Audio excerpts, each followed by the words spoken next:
Subcommittee on Financial Services and General Government will come to order.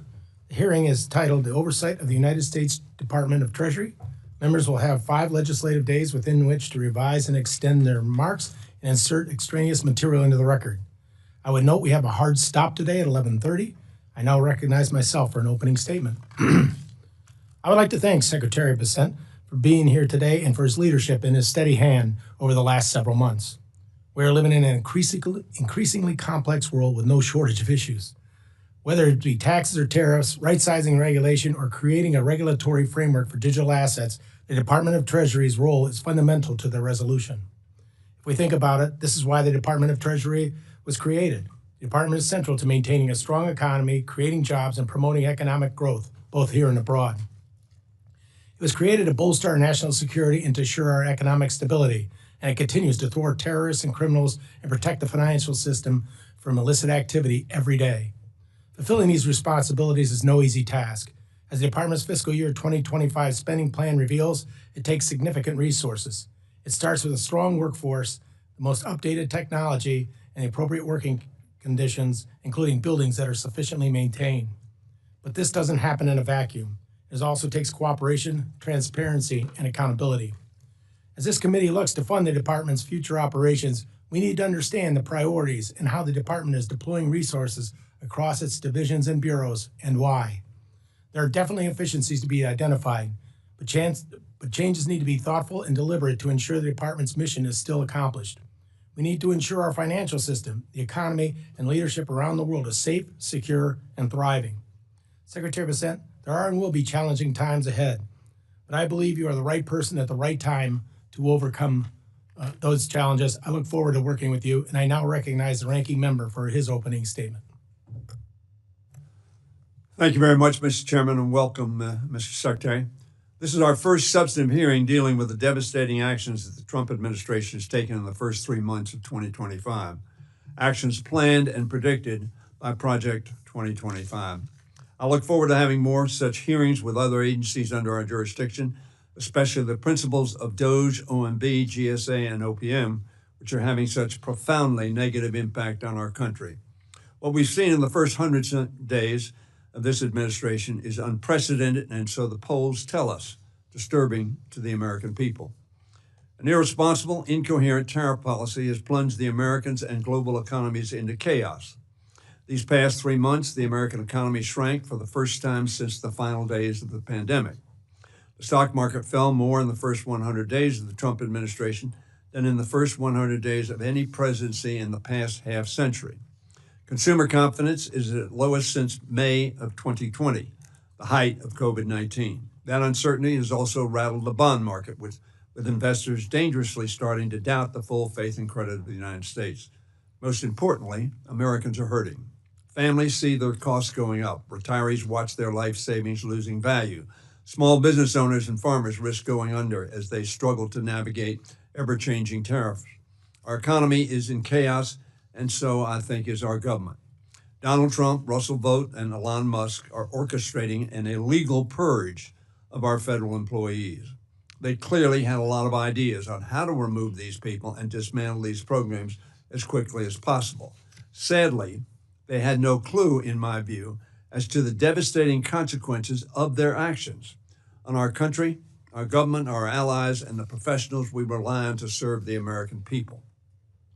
I am particularly concerned about the Internal Revenue Service, which has been severely understaffed and underfunded for decades. So far, the Trump administration has forced the IRS to cut as many as 11,443 employees, or over 11% of its staff. That includes 6,700 workers who were fired at the height of this most recent tax session. Now the administration is planning to reduce the IRS workforce, I understand, by another 40,000 jobs, or 40%. That includes up to half of the IRS enforcement staff. Additionally, Trump's 2026 budget cuts funding for the IRS by 20%. These actions at IRS, in my view, and every other government office, have bludgeoned morale, destroyed efficiency, and increased waste. Cutting back on IRS enforcement makes it easier for the wealthiest individuals and corporations to cheat on their taxes and get out of paying what they owe. That, of course, increases what others pay and explodes the deficit.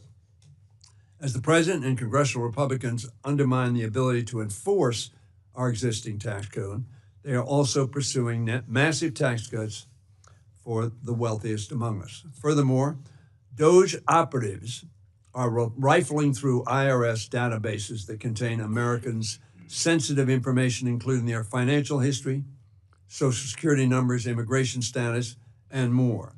The story is the same across the federal government. Americans are reeling from this uncertainty in their economy and in their government. They need answers. More than that, they need an adult in the room. That is the role I hope the Treasury Department plays, and Mr. Secretary, in particular, yourself. The economy and markets do not lie. We all depend on the Treasury Secretary to communicate clearly and transparently to the President, the Congress, the American people, and indeed the world. I've mentioned tariffs and the IRS, but I'm also eager to hear, Mr. Secretary, from you about our economic approach to the Russian-Ukraine war, especially in light of last week's mineral deal and recent questions about our sanctions regime on Russia. Former Secretary Mnuchin, whom I believe you know, sir, and I disagreed on some things, but we still found ways to work in a bipartisan fashion to inspire confidence in the economy. Mr. Secretary, I look forward to doing the same with you. Thank you, Mr. Chairman. Thank you, Mr. Hoyer. Today we welcome the testimony of the Honorable Scott Bessent, Secretary of the United States Department of Treasury. Secretary, without objection, your written testimony will be entered into the record. With that in mind, we ask you to please summarize your opening statement in 5 minutes. Good. Thank you, Mr. Chairman, Congressman Hoyer, Ranking Member, the Chairman Joyce, Ranking Member Hoyer, and members of the subcommittee. I'm grateful to join you today. Treasury is eager to work with members of Congress to fund key priorities to strengthen our economy, and we look forward to coordinating with you on the President's budget as soon as it is released. Today, I wish to highlight the Department's efforts to boost U.S. economic growth, improve government efficiency, and target illicit actors that threaten our national security. The core components of the Trump economic agenda are trade, tax cuts, and deregulation. These are not standalone policies. They are interlocking parts of an engine designed to drive economic growth and domestic manufacturing. Tax cuts and cost savings from deregulation raise real incomes for families and businesses. Tariffs create an incentive for reshoring jobs and fair trade. And deregulation complements tariffs by making it easier to invest in energy and manufacturing projects. Already, this agenda is bearing fruit. In the first 100 days of the new administration, 464,000 new jobs were added to the economy. In April alone, over 177,000 American jobs were added, more than 40,000 more than economists predicted. All the while, unemployment remains low while real hourly wages continue to grow. As important as spurring job growth is wrangling inflation.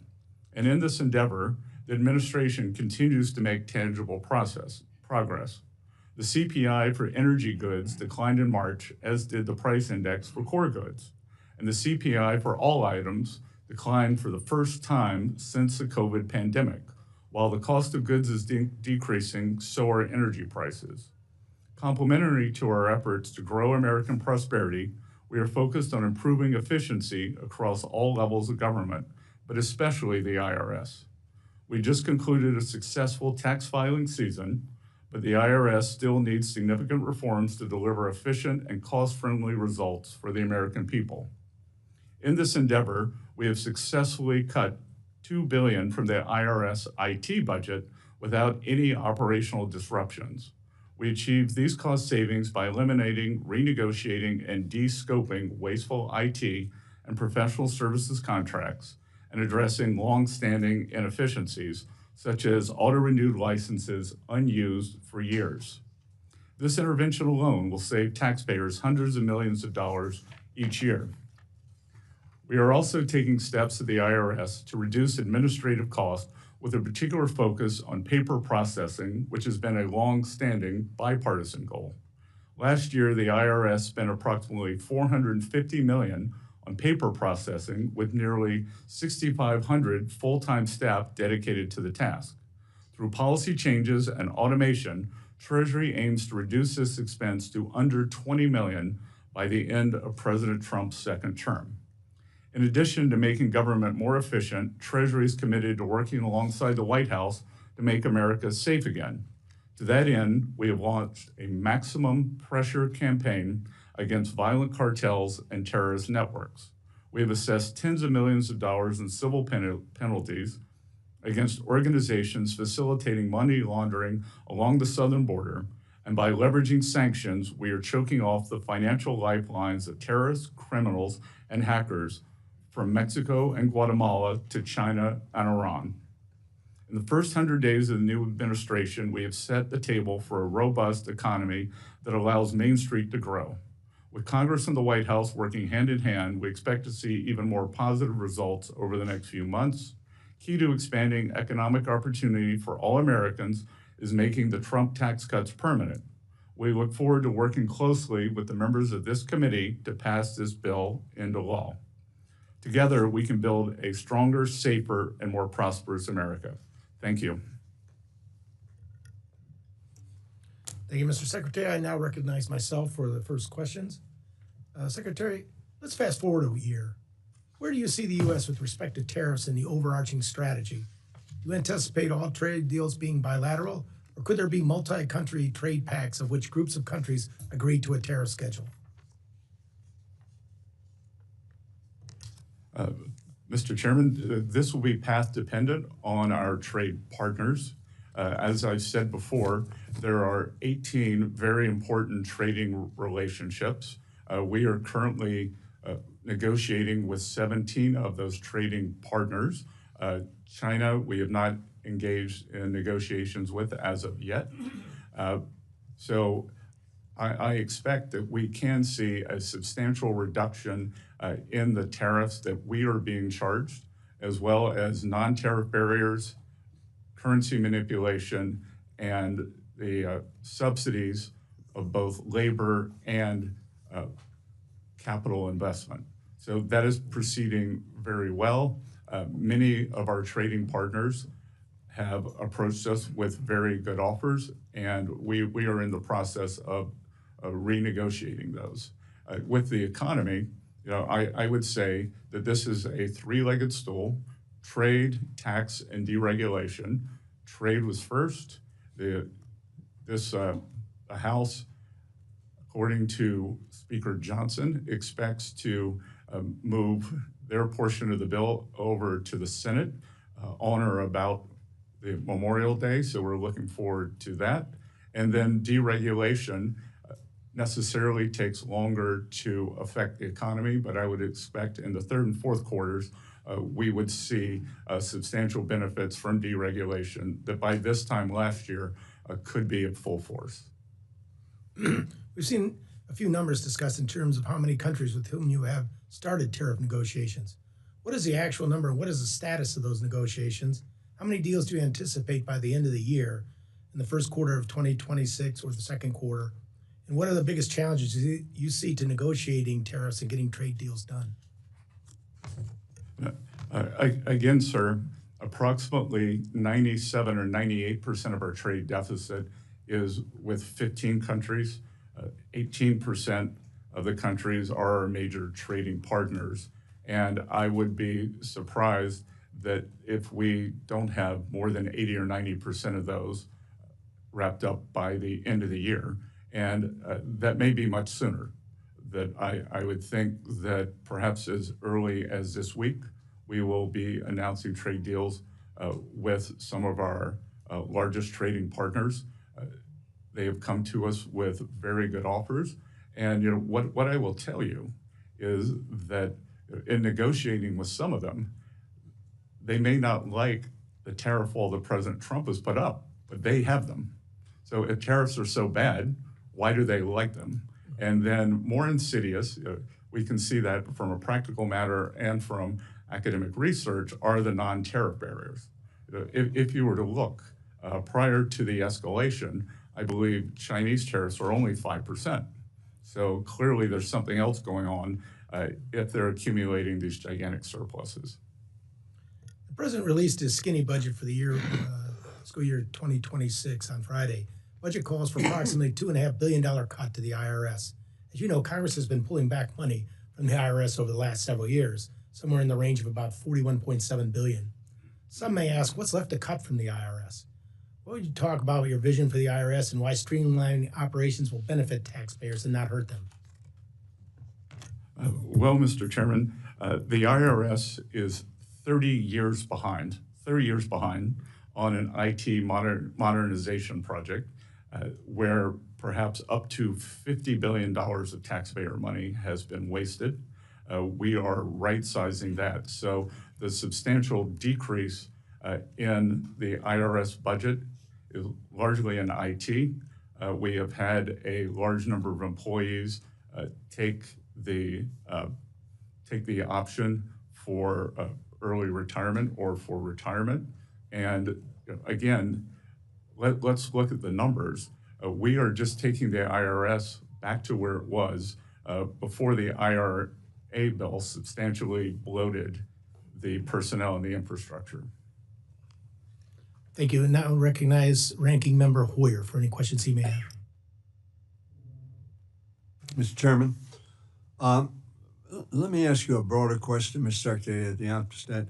The President has been talking about recession and the acceptance of a recession in the short term. Do you believe we're in a recession now? Congressman, I believe in data, and there is nothing in the data that shows that we are in a recession. As a matter of fact, the jobs report has surprised to the upside. The job report, of course, less than the average for the Biden administration last in 2024. But the GDP went down this first quarter of the Trump administration. If we have a negative growth in the second quarter, which is, I suppose, the traditional definition of a recession, would you agree that we are in that recession of which the president speaks? Yeah, Congressman, these economic numbers are noisy and subject to substantial revision. So I, having looked at a detailed analysis, would believe that the first quarter GDP would be revised upward.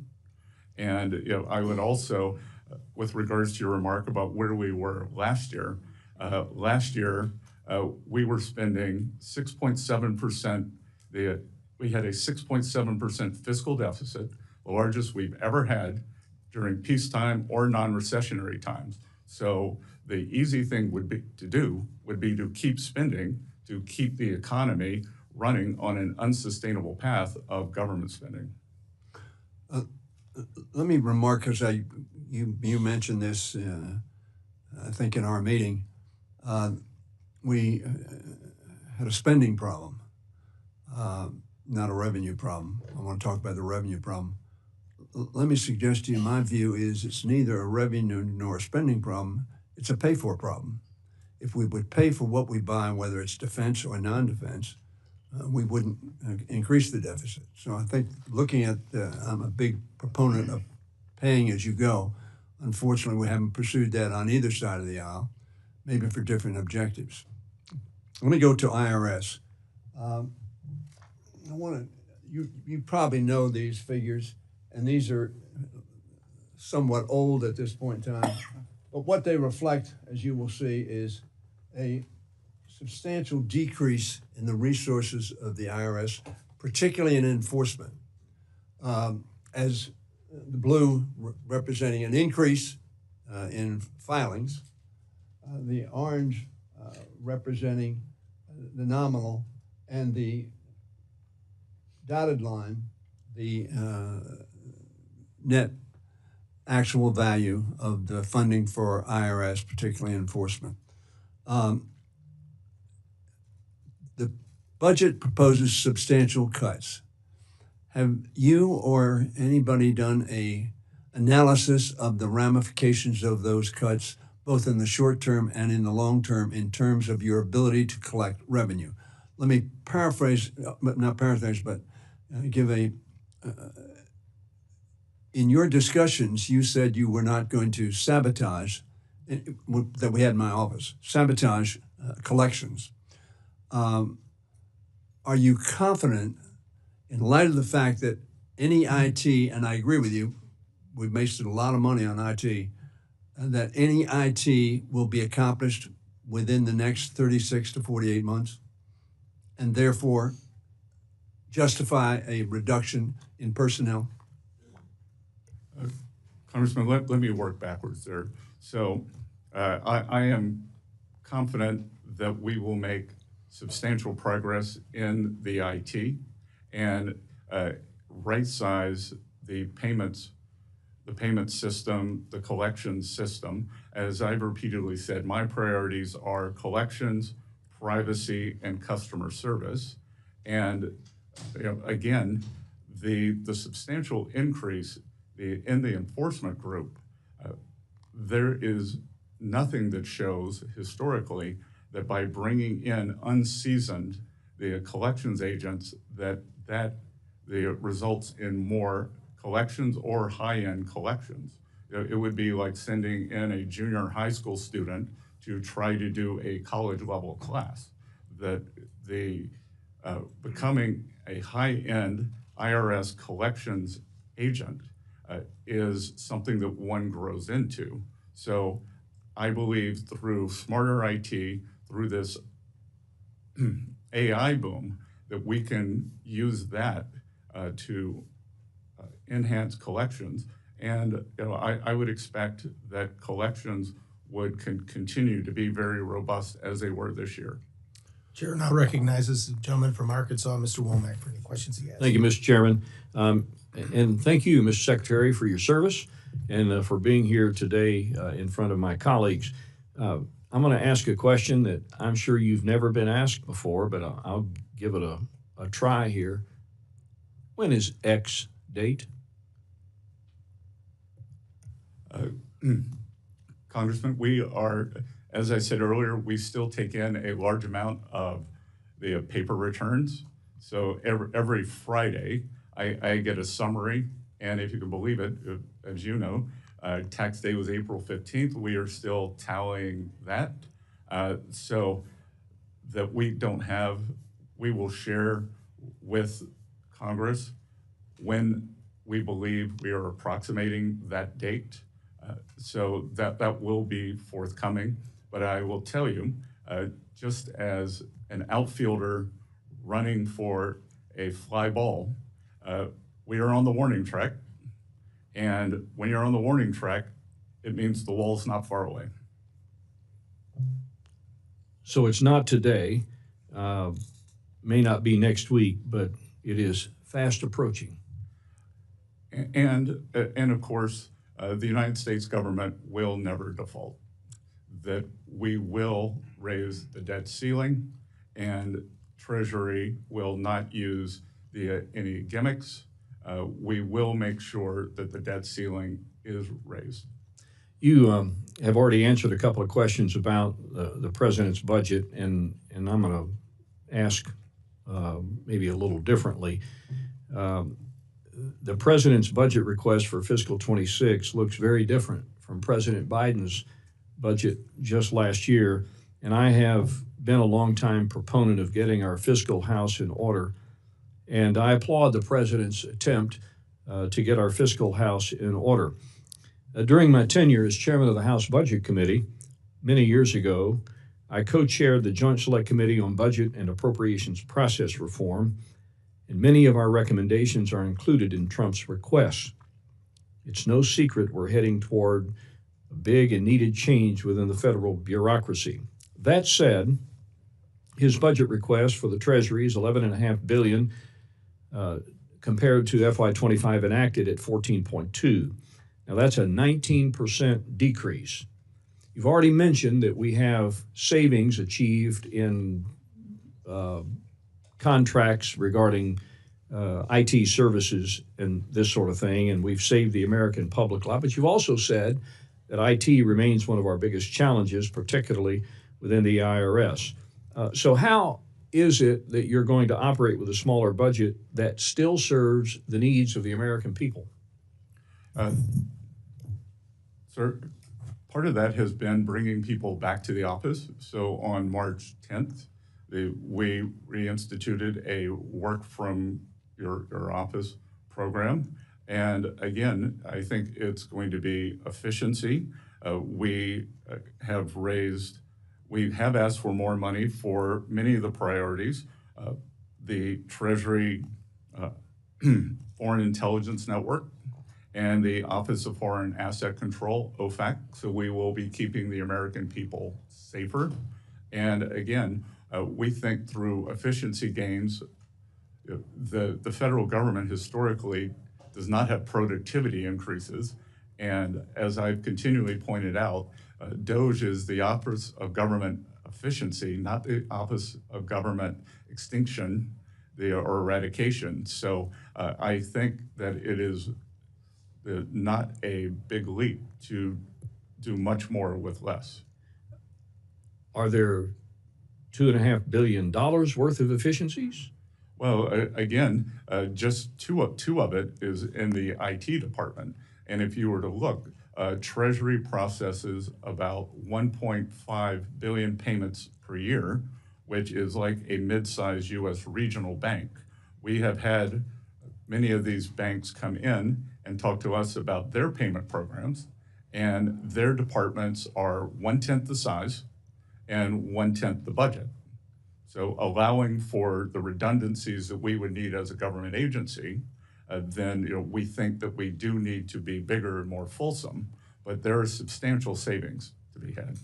I want to ask one more quick question, because I know we're probably not going to have a second round. You have been a proponent for better financial literacy in this country, and your background is, is evidence of that. Quickly, can we do a better job in this country of educating young people on matters of financial literacy? Sir, any increase that we do would be a better job. We just hosted Financial Literacy Month at the Treasury. I only had 2 months to get ready for it. I can tell you that every April we're going to do more and more, but the key to financial independence is financial literacy, making good choices, and not, I don't think it comes from more regulation. I think it comes from more financial education. Thank you very much. The chair now recognizes the gentleman from Wisconsin, Mr. Pocan, for 5 minutes. Great. Thank you, Mr. Chairman. And thank you, Mr. Secretary, for being with us. My main concern is, I think, what people are looking at the economy. The first 100 days, lowest stock market since Richard Nixon, not usually a measure people are shooting for. On tariffs, the fact that last year we had an effective rate of about 2.5%. I think the Yale Budget Lab, and I believe you went to Yale, has said that effective rate is closer to 28%, the highest since 1901. I know that some of that's changed because the tariffs are on again, off again, some on again, some off again. Somewhat chaotic, I believe, as your term is, Crazy Ivan style. I compare them to how a monkey throws dung. You're not exactly sure where they're going to land. And that's the concern I have as a small business owner, and I know Ms. Luzenkamp-Perez is as well. I've got small businesses really worried. You made a comment about while cargo volumes have dropped 60%, you see this as a temporary detox. But for a small business that's getting by day to day, that's much bigger. You talked about Main Street. We want to finally focus on Main Street, not Wall Street. I think you were at a global investor conference in Beverly Hills yesterday. That's the cocktail party where you mentioned the Crazy Ivan theory. And before that, you were at a JP Morgan Chase World Bank Private Investor Summit. All those things are not Main Street, right? Main Street is an auto body repair, a specialty printer. So my concern is on the tariffs. Who pays tariffs, Mr. Secretary?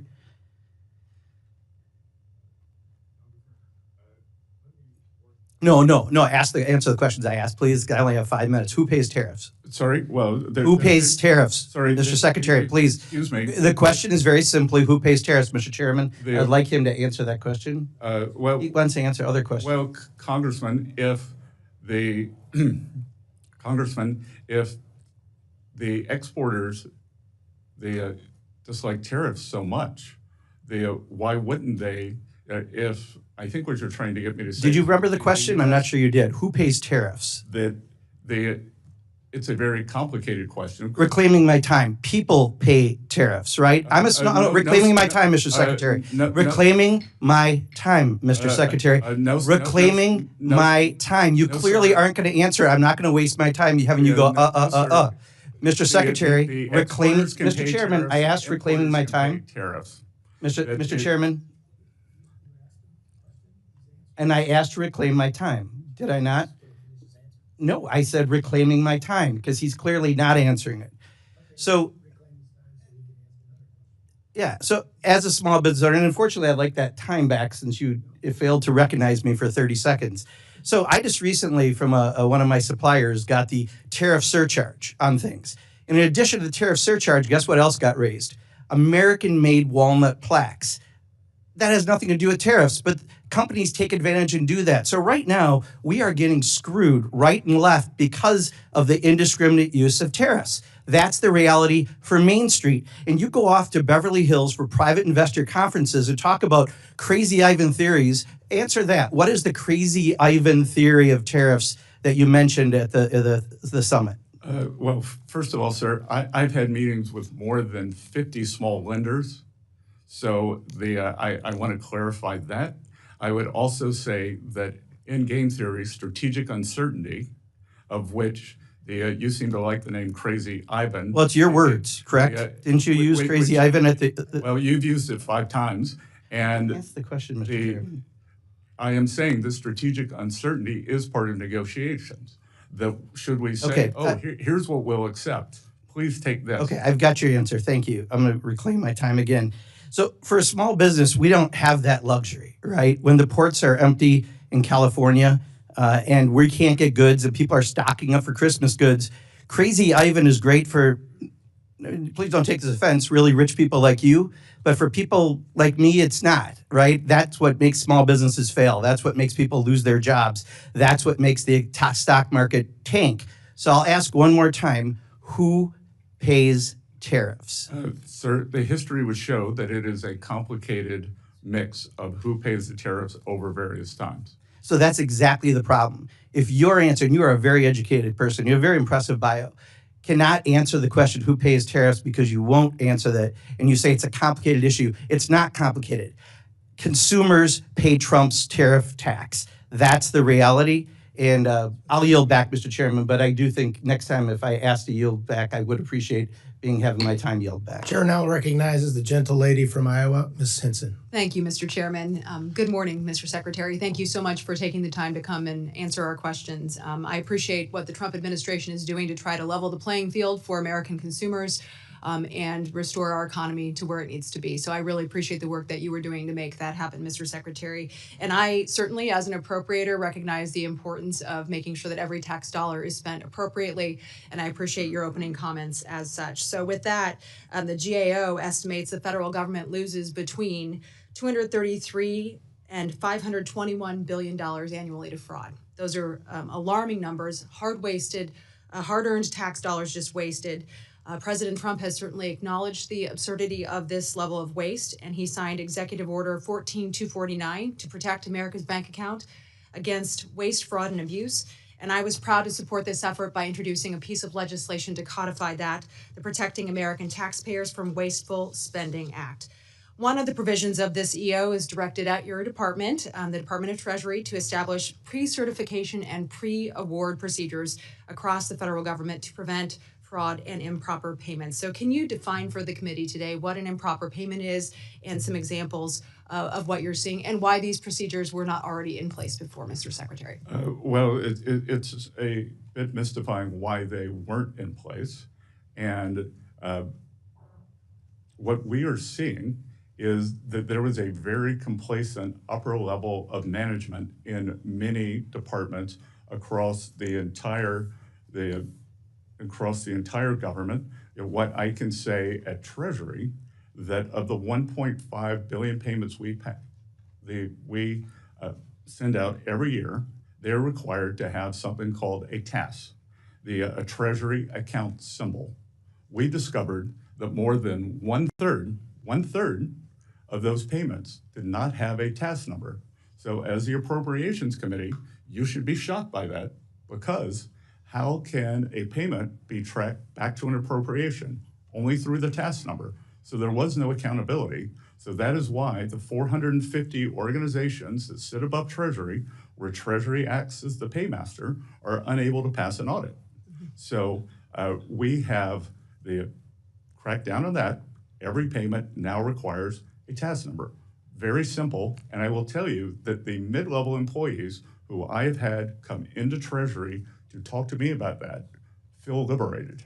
That they tell me, I've been here 20 years. I've always wanted to do this. I've been here 14 years. And they feel as though they now have agency and are making a difference towards saving the American taxpayer money. So this is not only a complacency issue that you've fixed, but it's a morale issue for these employees who are helping to make the department much more efficient for taxpayers.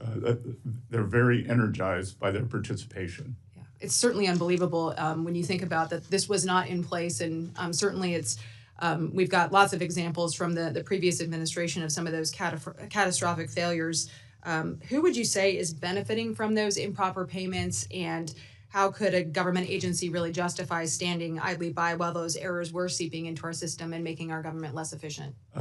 Can't speak to who was benefiting, but I can just speak to the attitude that has been shaken up, that this is okay, this is not okay, and this is taxpayer money, and we are charged with protecting it. What other plans are in place to help implement that executive order? You've talked about the Treasury account symbol. Are there other things in that executive order that you are executing on today? The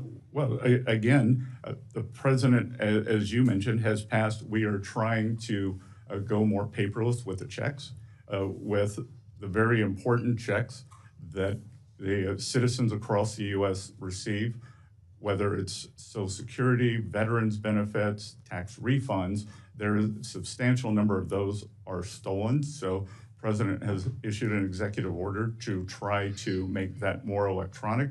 That will protect the integrity of those payments, as well as cut down on cost. Have you been able to claw back any improper payments for the taxpayer, reclaim those dollars?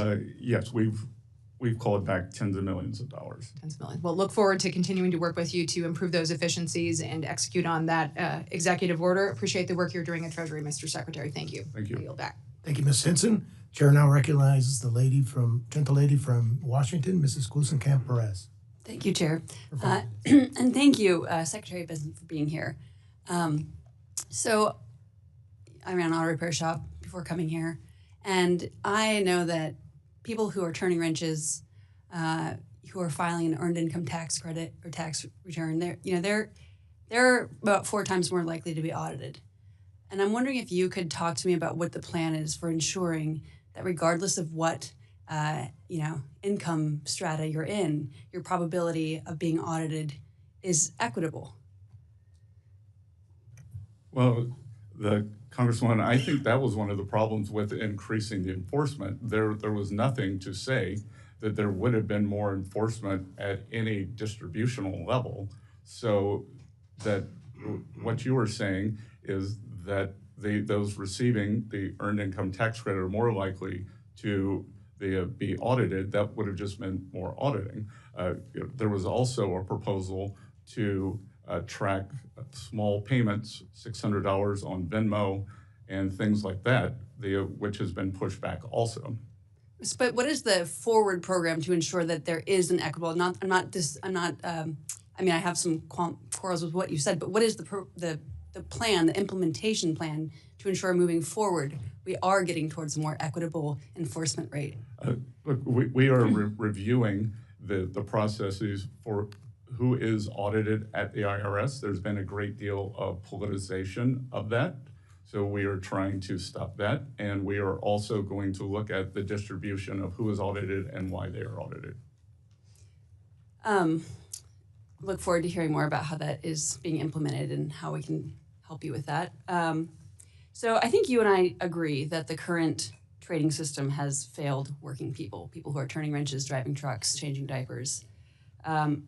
Could you expand on how the proposed tariffs would ensure that there is upward pressure on wages? Well, I think that there are many parts to that, but the key to upward pressure on wages is more job opportunities. And what we have seen since what the so-called China shock after China entered the WTO was a large decrease in manufacturing jobs.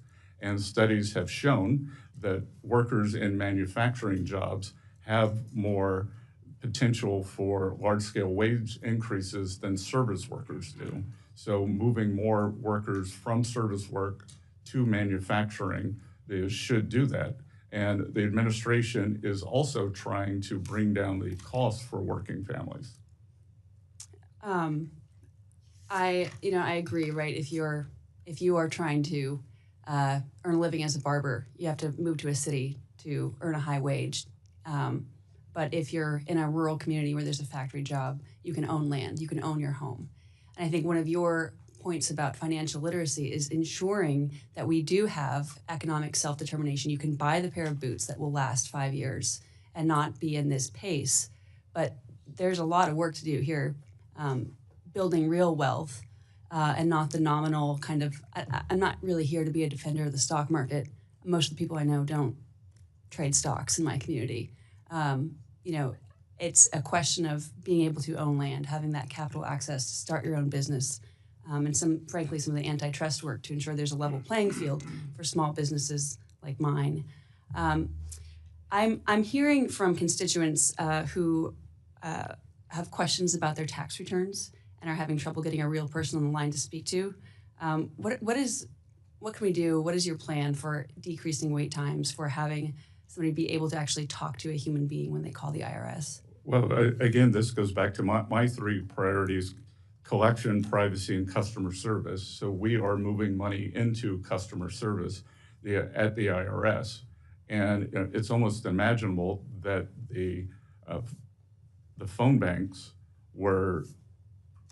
had the same number of operators 24/7, 365 days a year. So if one of your constituents called on Christmas Eve, they'd probably get through because there were so many idle phones.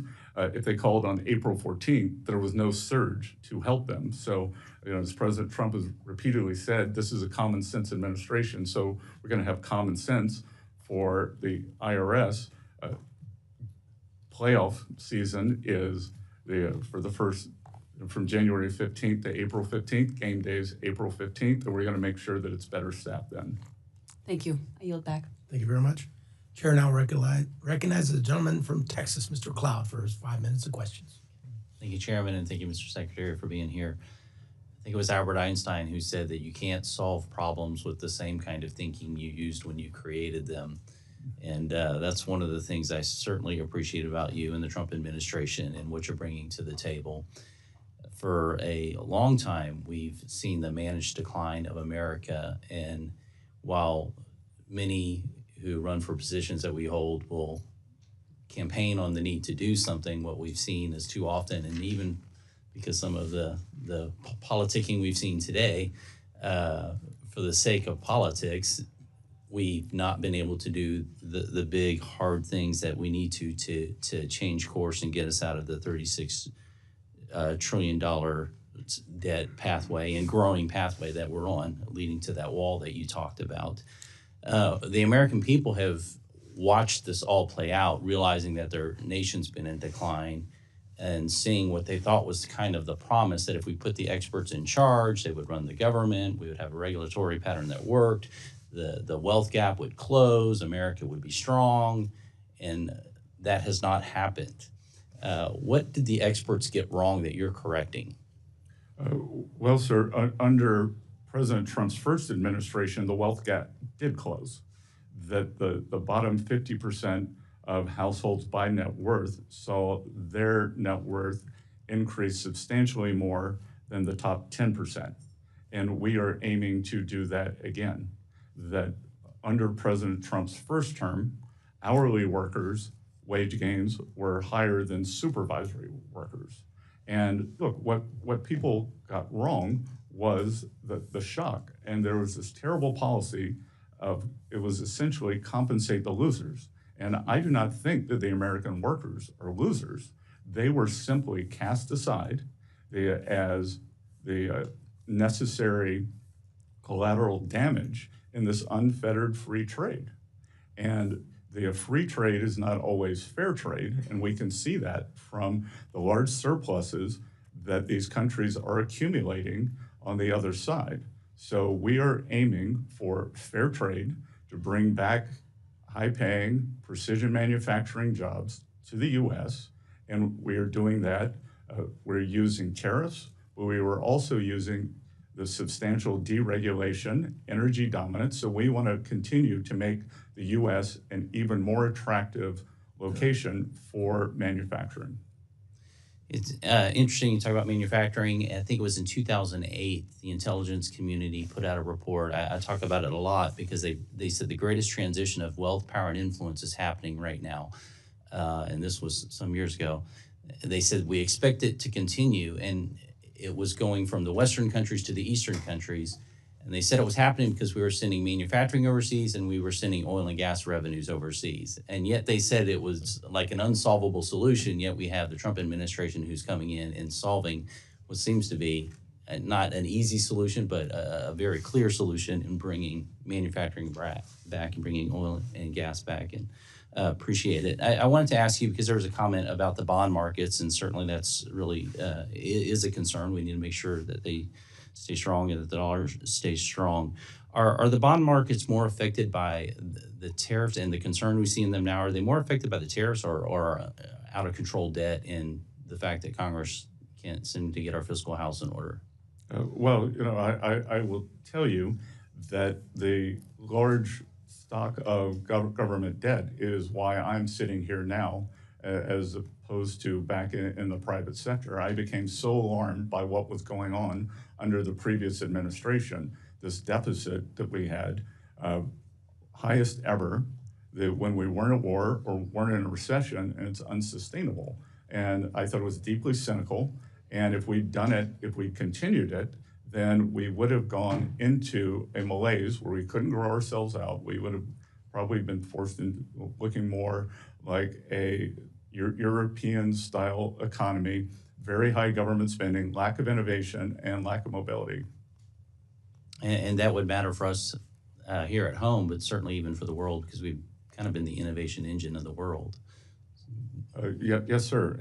But what we've created in the U.S. is this barbell economy, and the Trump administration is attempting to remedy that. On one side, we have financial services and the tech sector, which are forward-looking and the envy of the world. On the other side, we are a natural resources economy led by energy, which the previous administration, they stopped permitting for LNG facilities. But the arc in between is what we were missing, are these manufacturing jobs, and that's what we are trying to bring back. Thank you, Mr. Secretary. Thank you. The chair now recognizes the gentleman from Maryland, Mr. Ivey, for 5 minutes of question.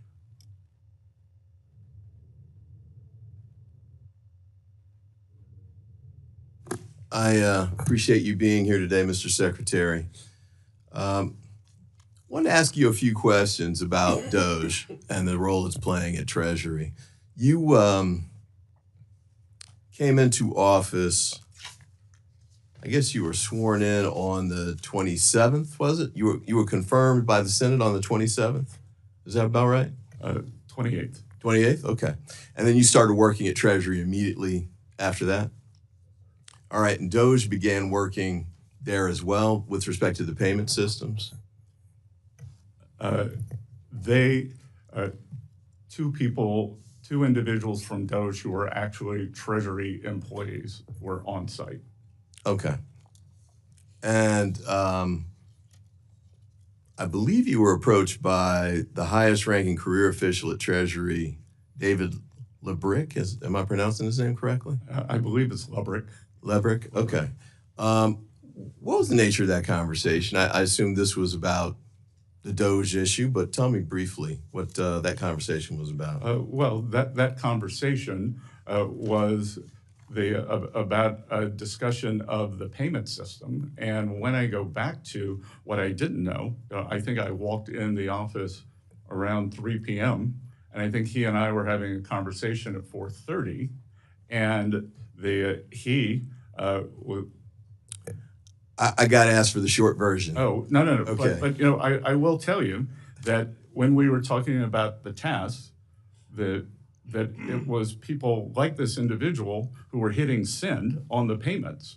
So, I've come to find out that he's part of the Okay, I problem. apologize. I'll have to get that later from you. Yep. Feel free to send in substance of the discussion in a letter. But I guess what I was going to ask was, you just mentioned there were two people who were working with respect to Doge at the time. Yes, sir. And Mark Ilez was one of those? I'm not sure. Not sure? You're not familiar with that name?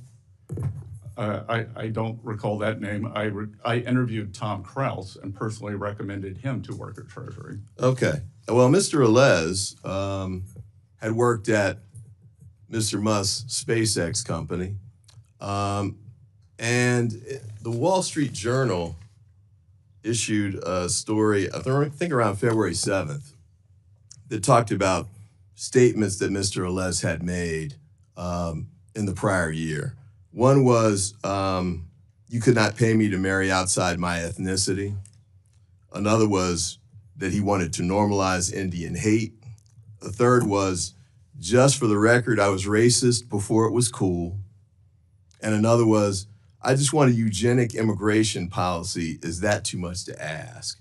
This man resigned shortly after that article was published, but you don't recall him being there? Congressman, I did not recall that individual's name, but that individual was terminated. He was terminated, okay.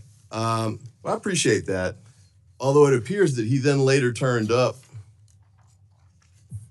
that he was rehired, I guess, and that he's continuing. Not by Treasury, sir. Okay, but he was continuing to do work for Doge, but in this instance, HHS and 3 other departments. You have no idea. I didn't follow his career. Okay. Wait, you didn't catch J.D. Vance saying that he didn't think he should be terminated? Did you miss that too? I don't recall that. All right. Do you recall Mr. Trump saying that he should have a second chance? I don't recall that. No. Okay. And do you recall Mr. Musk saying he should be given a second chance as well? No, sir. All right. Well, I guess the main question too here is, what exactly was the vetting practice that you had in place before you brought on these two people and gave them access to the payment system, which is $6 trillion? Well, sir, they did not have access to the payment system, or perhaps we have a different definition of access.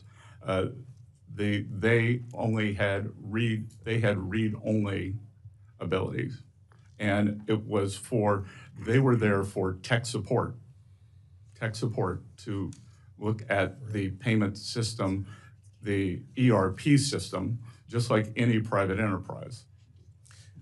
Is this an individual that you would have brought on even in that capacity if you'd known that he'd made these statements prior to him becoming part of that team?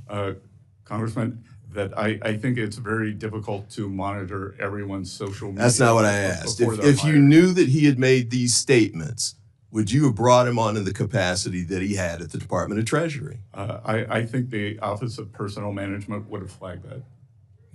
Would you have brought him on? Sir, I'm not going to speculate. The chair now recognizes the gentleman from New York, Mr. Lalota, for his 5 minutes. Thank you, Mr. Chairman. Good morning, Mr. Secretary. Good to be with you this morning, sir. I'd like to use my time to talk about taxes and trade. As head of Treasury, you advise the president on taxes and trade, sir? On both, sir. Among many other things, Yes. of course, yes. And Mr. Secretary, in your estimation, how did President Trump's 2017 signature tax bill affect American job creation, employment, and wage growth? Mr. Vice Chair, it provided a substantial non-inflationary impetus to the economy, which resulted in real wage gains on a non-inflationary basis for the American people and a robust economy. I would add, I'm with you 100%. I'd add some data into there. 4.9 million jobs between the passage of the tax bill and the COVID pandemic. Employment rates dropped from the 4s to the 3s, and we had a lot of wage growth, especially within the middle class. And that sets me up for my next question. Congress now is considering extending those tax cuts, which expire at the end of this calendar year. Would that be a good idea, Mr. Secretary? Congressman, what Congress is considering is making them permanent, which is a better idea. We're considering a lot on that tax bill. We're also considering SALT, which I think is an awesome idea as well. But nevertheless, on the greater bill, public polling suggests that you're right, and that 8 of 10 Americans agree that extending those tax cuts are a good idea, recognizing that they help grow wages, they help lower employment, and help personal wealth. But I want to use the remainder of my time to talk about trade policy, Mr. Secretary. Is it true that America's trade deficit is about $1.2 trillion? Approximately, yes, sir. And with China, Mr. Secretary, about $300 billion? Yes, and I believe it may have increased slightly. Yeah. And Mr. Secretary, what impact does China's exploitation of child labor and near slave-like labor, what impact does that have on the trade deficit? Well, sir, that it creates an unlevel, aside from the values problem that Americans do not believe in this behavior, that it creates an unfair trading advantage. And we can see that from the size of the deficit, but more importantly, from the size of the large surpluses they're accumulating. And Mr. Secretary, what impact does China's notorious theft of America's intellectual property have on our $300 billion trade deficit? Well, I think that is a problem for not just the U.S., but for every other country. And to the extent that they are able to leapfrog, whether it's with technology, whether it's with products, then that creates a huge advantage that has given them, it's back to one of the cornerstones of the problem of trade, that if you don't have to spend money on R&D, then you can spend it on manufacturing, cheap manufacturing. And Mr. Secretary, are tariffs a tool to reduce America's trade deficit, specifically with China? Yes, sir. And are they also a tool to protect American jobs, Mr. Secretary? 100%. And Mr. Secretary, you could probably tell by how far I sit in the dais, I'm somewhat new to Congress, but yet hypocrisy still offends me. And there's a lot of double talk and hypocrisy in this town. I'm going to read you a couple of quotes, Mr. Secretary. I'd like you to tell me if you think President Trump or somebody from the administration has said it, or if you think Senator Schumer has said it on tariffs. Quote, tariffs are a necessary step towards addressing the unfair imbalance of China's trade relationship with the United States. Did Schumer say it, or did Trump say it? I would imagine the president. Schumer said it, sir.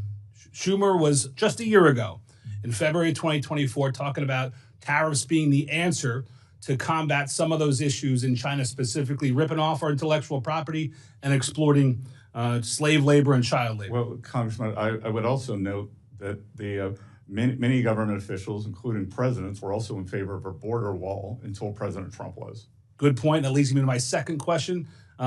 Who said it, Schumer or Trump, that tariffs are vital to protect American workers, American manufacturers, American innovation, and our national security? Who said it, Trump or Schumer?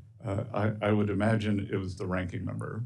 It was the Senate Minority Leader, Chuck Schumer, said it. And like what you said, it was cool until Trump got in office, and now he's opposed to it. My time is about to expire, Mr. Secretary, but I want to commend you for fighting for American middle-class workers. I do think that extending the tax bill with a couple of tweaks like SALT is important. I do think that fighting for our middle-class workers are important, and I implore you to stay on the right path, sir. Good. Thank you, Congressman. Thank you for getting that SALT plug in, Mr. Lolo, twice. The chair now recognizes the gentleman from Georgia, Mr. Bishop. Thank you very much, Mr. Chairman. Thank you for being here, Secretary Bessent. I wanted to ask you some questions about the reports that the administration is cutting IRS workforce roughly in half with a goal of 50,000, including many of the frontline enforcement positions. A recent study concluded that this would result in a loss of $19 billion in foregone revenue just in 2026 and up to $350 billion over the next decade. Such substantial cuts in staffing could cause reductions in voluntary compliance as taxpayers will feel emboldened to cheat on their taxes. And an IRS official previously testified that a simple 1% decline in the compliance rate translates into $30 billion in lost revenue for the government. If the administration is truly concerned about reducing the federal deficit, as you indicate, why would it consider staffing reductions that reduce the IRS's capacity to collect much needed revenue that could be used to reduce the deficit or pay for critical services? A recent Treasury Inspector General for Tax Administration's report indicates that the IRS compliance workforce would be drastically hit 31%, with revenue officers 18%. They are paying the maximum taxpayer compliance responsibilities that are needed for revenue for the government. It appears that 31% of the reduction in force, and I think since January, the federal workforce has been reduced, and IRS started out with 103,000, and now it's down to 91,600, which is an 11% reduction in the workforce. That's 31% loss in revenue agents, 18% loss in revenue officers, 10% loss in contact representatives, and 10% loss in tax examiners. It seems to be really, really foolish to pursue that. Can you tell me why that makes sense? Briefly. Sir, so I think there are two things here. There's the actual decrease that you just cited, which is about 11%. And then if you could tell me where you're getting this number where there's going to be a 40 or 50. The IG's report. Sorry? The IG's report. There's going to be a 40 or 50% decrease because, sir, I will tell you. That was the goal. But before I took this job, I didn't particularly like the term fake news. Now that I have it, I think it's probably not strong enough. Okay, because on March 22nd, let me change the subject. Let me move to another subject, Mr. Secretary. Thank you. Mm-hmm. If you want to elaborate, you can. You can send us. I'll be happy to have my office. Let me say that since this administration has come to the White House, the price of groceries has increased by 0.5% in only 2 months. According to a recent report by the Groundwork Collective, the price of meat, poultry, fish, and eggs has grown the fastest, up 2.9% since January of 2025. Eggs at a record high of $6.23 a dozen, up from 26% in January 25 alone. What is the administration doing to bring down the cost of food? What is the administration doing to ensure that the impact of the tariffs don't disproportionately fall on our nation's farmers? I've got a list of headlines from farmers all across the country that are complaining about the impact of the tariffs on their capacity to sell their products. Can you tell me what the administration is doing to bring down the cost of food? Well, a couple of things, Congressman. First of all, you may or may not know I am a farmer. Secondly, that we inherited a momentum. Food prices, like monetary policy, have long and variable lead times. The price of eggs was up substantially during the Biden administration. It has been brought down 52% in the past few months. And it just went up the last 2 months. I just told you. No, sir, I think that's not 100%. Since January. And finally, We are 26%. we are bringing down energy cost, and energy cost, transportation is one of the single biggest factors in food pricing. So diesel prices across the country have come down, and that will result in lower food prices. Chair now recognizes the gentleman from North Carolina, Mr. Edwards, for any questions he may have. Thank you, Mr. Chair. Mr. Secretary, thanks for being with us this afternoon. Earlier this year, I co-sponsored a bill, the Anti-CBDC Surveillance State Act, that would prevent the Federal Reserve from issuing central bank digital currency. Many of the folks that I represent are concerned about the security of such a currency and the privacy of their information were such a currency to be used. Can you give me your perspective and maybe the administration's perspective on the place for digital currency?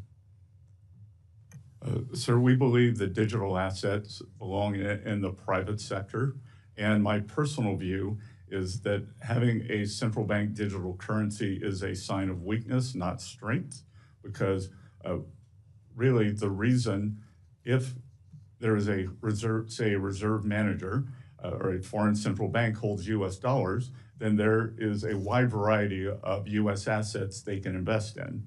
You would create a central bank digital currency just for ease of use because there are no good choices for underlying assets. And so you're saying you would not be in favor of the Federal Reserve issuing such a currency? No, sir. Right. Thank you. Can you tell us real quick, at what point do you believe that our debt levels would no longer be sustainable? And then as the second part of that is, what would that look like? If our debt were no longer sustainable, what would that look like to the American family? We talk a lot about debt up here. We put forth some elaborate graphs and charts, and we hear all kind of economists using big, long words.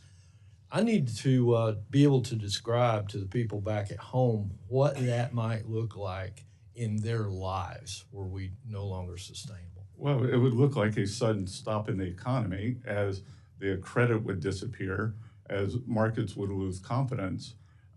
And I am committed to that not happening.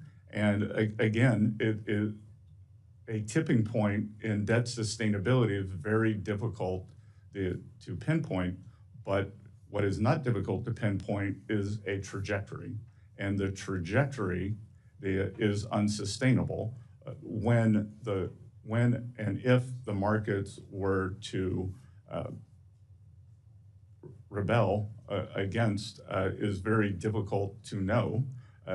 I think, just as I talked about the warning track for the X date, I think it's very important not to go on the warning track, and we've got to get to the other side of this and start reducing the debt.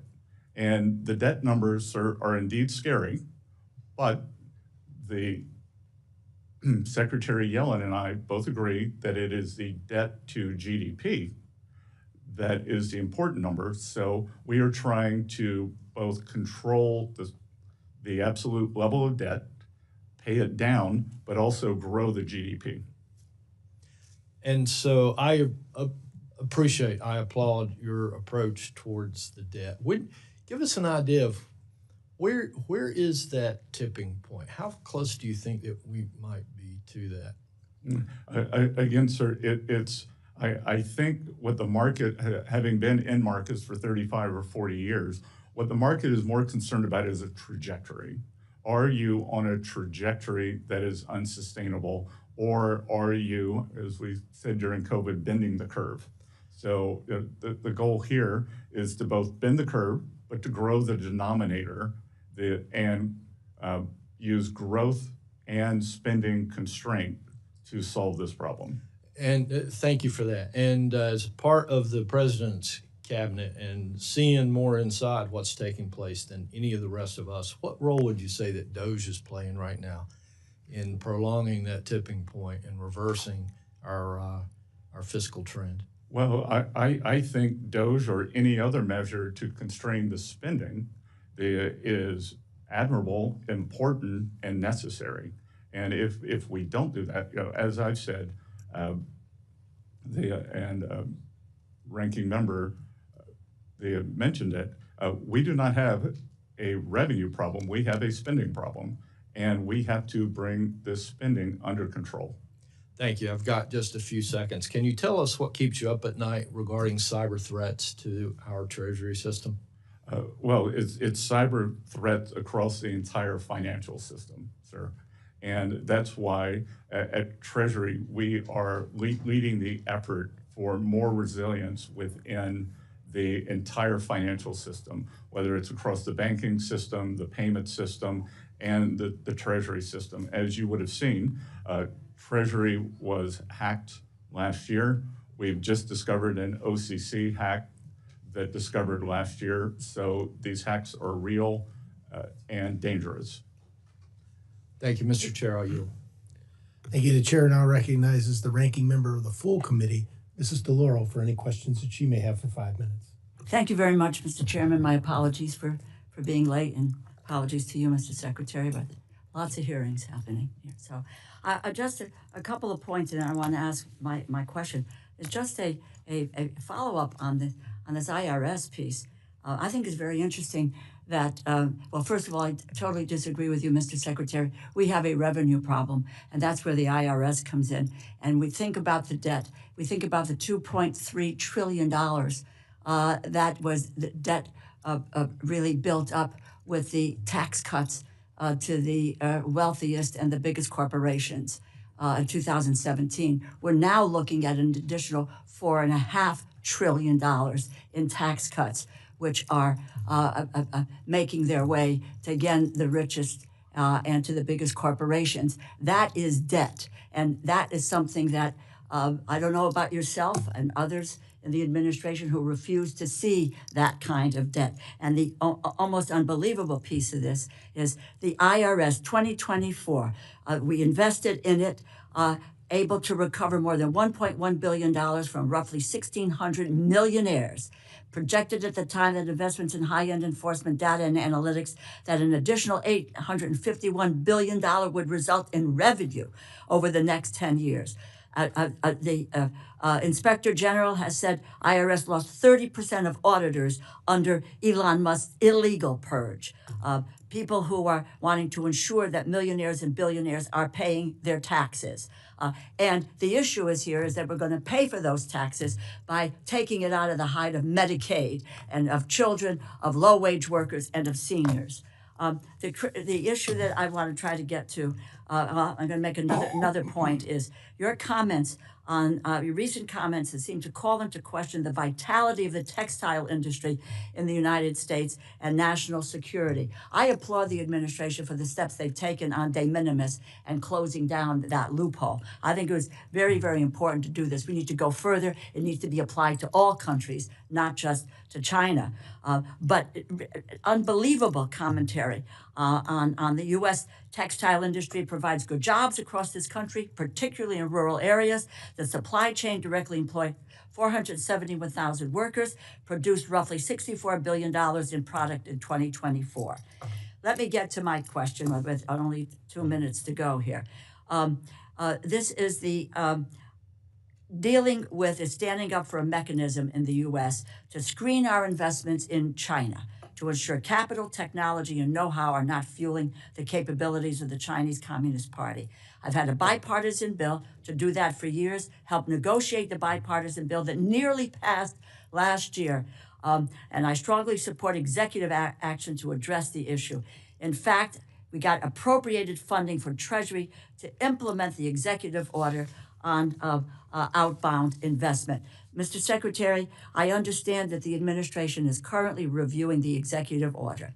There's a clear bipartisan consensus on the need for an outbound mechanism of that screening regime. Let me ask you, do you support the implementation of such a regime? Thank you, Congressman. This is a very, very important issue. The outbound security program is an important new tool in our effort to restrict the PRC from exploiting U.S. investment.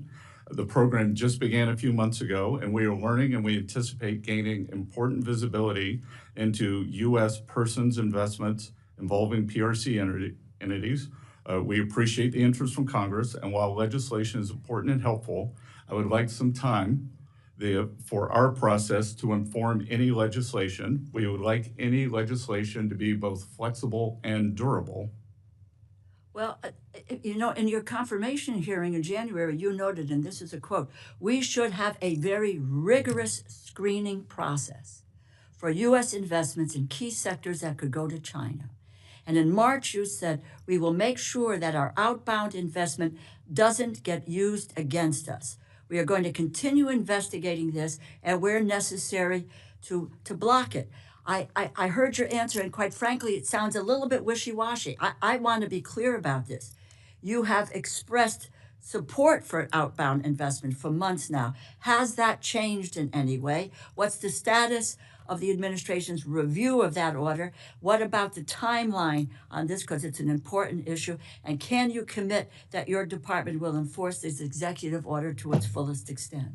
I have not changed my position. As I said, we are looking at what is working, what isn't, and how the best enforcement mechanisms.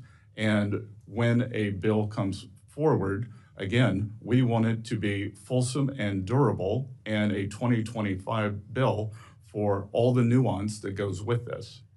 Well, I'm out of time, but please understand, we have bipartisan support. It made it into the continuing resolution, but for the influence of Mr. Musk, and it is critically important for our competitive edge. And I don't believe there's any reason for the administration to roll back. My hope is that we will move forward and keep the pressure on in order to be able to preserve our competitive advantage and not cede to the Chinese economy. We're in complete agreement. Thank you. Thank you, Mr. Chairman. I would not want to interfere with that bipartisan moment. Okay. And it's bipartisan legislation, as you know. I appreciate that. Great piece of legislation. And the chair will now recognize the gentleman from Nevada, Mark Amade, for 5 minutes of question. Thank you, Mr. Chairman. Hi, Mr. Secretary. First of all, I want to thank you for your availability during this time since you've been confirmed and stuff like that. I know nothing's been going on that affects the Treasury Department in any way, and I appreciate having access to you via phone over an issue that wasn't important. So, thank you very much. I want to just ask you a couple of questions kind of relative to our conversation. And that is, I know that the president has said quit producing the penny. A lot of reasons, arguably you lose 2.5+ cents for every penny you produce in signerage, and you don't have to get up too early to do the math on that sort of thing. But I think in the timing of doing that, if we're going to eliminate the penny, which has to happen here, I would like to know who it is, who's kind of the tip of the spear on your staff at Treasury. I already have the Mint information, but at Treasury, as far as those issues go, and I'll tell you why I want to know is, I think there are some issues regarding what it costs to produce a penny. I don't know if it's going to get you. I don't think it'll get you down to a cent, so it won't be that argument. But quite frankly, stacked up behind it is what it costs to produce a nickel and what it costs to produce a dime. I don't know about the quarter, but anyhow, to make sure that we are at least giving your department and the Bureau of the Mint the most tools necessary to, if you will, untie their hands when they're looking for who they buy their blanks from and stuff like that, that goes directly into what it costs to produce one. So my first question is, who's kind of in charge of that, since I know you've got other things to do, but ultimately, so that we can start that dialogue with where do we go from here, and if we're going to get rid of, and I know there's been legislation introduced in the Senate to get rid of the penny altogether except for collectors. So who's the point man or woman on your staff? Congressman, it would be my recently confirmed deputy, Mike Faulkner. Okay. And I would also say, with the nickel and the dime, the nickel costs more than a nickel to produce, but we are looking at material changes in the materials that would reduce the cost to or below a nickel, and then I believe the dime is profitable. And I guess that brings me to there is legislation. You might want to warn your your recently confirmed deputy. HR 1278, bipartisan, gives you guys the chance, without coming to us every time, to basically make changes in the middle of that sort of stuff so that you can keep ahead of those sorts of things. So if you would, unless it's sitting here, whatever, it's like, hey, we're going to be calling you up. The idea is to solve the problem if it's solvable and move on from there so you guys can do other things with your time. Yes, sir. We've been reviewing that. Good. Glad to hear that. So have you taken a look at the Senate bill that says no more pennies? And I guess other countries have rounded up to the nearest 5 cents. And my research says, well, it wasn't the end of the world. So Well, sir, we are also encouraging rounding down. okay, that's good. Great answer. You know what? I'm going to reward good performance. I yield back, Mr. Chairman. Certainly appreciate that, Mr. Amade. I understand you have the hard stop at 11:30. I'd like to honor that. I want to be fair to my fellow committee members, though. In doing so, not all of us will be eligible for a second round, but it certainly, my ranking member, Mr. Hoyer, would request that he have a chance to ask you another question before the stop. Of course. Mr. Secretary, first of all, let me say that I believe the Congress is being taken for granted in the policies being pursued. I think, frankly, some illegal things are being done. I'm not by you, I'm just talking about the administration in terms of federal employees. I represent 77,000 federal employees who came here to work for the government, and that's why they're here. I've worked very well with Republicans throughout my career, which is now in its 45th year. I want to do that some more because I think that's the best interest of the country. I believe you're one of those who has a shot at keeping us on a somewhat even keel. I mean that as a compliment, but obviously it's also a concern.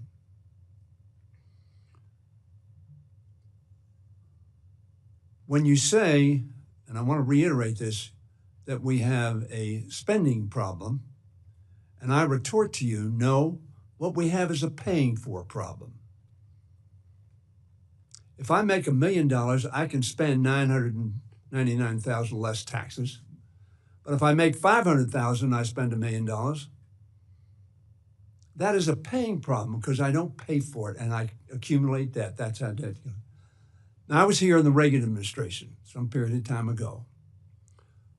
We were told that the tax cuts that were passed in 1981 were going to pay for themselves. They did not. It perhaps will surprise you, maybe you know this figure.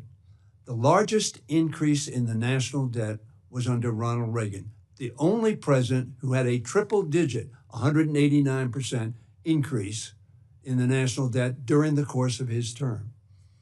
It might also surprise you that Clinton is the only one who was 30% or lower since Ronald Reagan. Clinton is the only one who balanced the budget. Now, one of the reasons we did so is because we had bipartisan objectives. The Republicans wanted to cut taxes, which is their mantra, and we wanted to invest, as we call it, as opposed to spending, in children's education and people's health care, in safety, et cetera, et cetera. If we continue this logic that we have a spending problem and discount taxes as spending, when we did the tax increase under in 2017, you may recall, the Republicans gave themselves a $1.5 trillion headroom. The reason it was limited to that is because the senator from Tennessee wouldn't go higher than that. So in other words, a $1.5 trillion unpaid for headroom to give a tax cut. That is spending, because you're cutting prices while increasing costs. That's what causes deficits. Some of my Republican friends, I'm a strong supporter of national defense, but I do not delude myself that raising $150 billion in national defense expenses don't cost taxes. We don't have $150 billion to either cut taxes with or to spend money with, so we borrow. And when my friend talks about hypocrisy, we all know if you spend more than you get, you go into debt. And that's what we do as a country on both sides of the aisle. And we need people like yourself to be honest with those with whom you work and honest with the Congress of the United States in terms of the ramifications of the actions. I know you are a strong supporter of permanent increase. You're not a strong supporter of paying for it. And you can cut all of non-defense discretionary spending, and you won't get there. And this game that Mr. Musk has played, he had no sense of the ramifications of the actions he's taken. He knew how to do it. He was prepared. As one article of the Atlantic Journal said, the blitzkrieg, which our speaker calls flooding the zone, been pretty effective at that, just trying to watch where the ball is and see if you can respond. But Mr. Secretary, I have a lot of questions. I'm going to send them to you, ask them to you, and I would like to take some time with you on that. I have great respect for your background and your abilities. And I am really praying that you will bring a voice of reason and rationality to our deliberations. My time is over, and I appreciate the chairman's forbearance. But this is serious business. Very serious business. And I agree with you. A $37 trillion debt is not sustainable. And we all have to do it, but we have to do it together. That's the only way it will get done. Thank you, Mr. Chairman. Thank you. You have a response, Mr. Secretary? Congressman, thank you for that. And I would note that while President Reagan substantially increased the defense budget, the Clinton administration was able to capitalize on the peace dividend. But as you said, the defense budget dropped dramatically post the fall of the Iron Curtain, which contributed to the fiscal soundness. And through, as you said, through bipartisanship, working with Speaker Gingrich, they worked together. So I would hope that we could do that again. Which, by the way, cost Gingrich's job. The right wing of his party was incensed that he did that. And what it did was had a rational policy because both sides participated. So, the senator from Tennessee is actually my neighbor. So I see him quite often. And look, there are ramifications here. And you're not talking about any current senators from Tennessee. He's left. No, I know. Okay.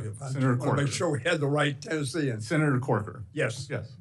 Is my neighbor. Uh-huh. So, and I look forward to inviting a bipartisan solution.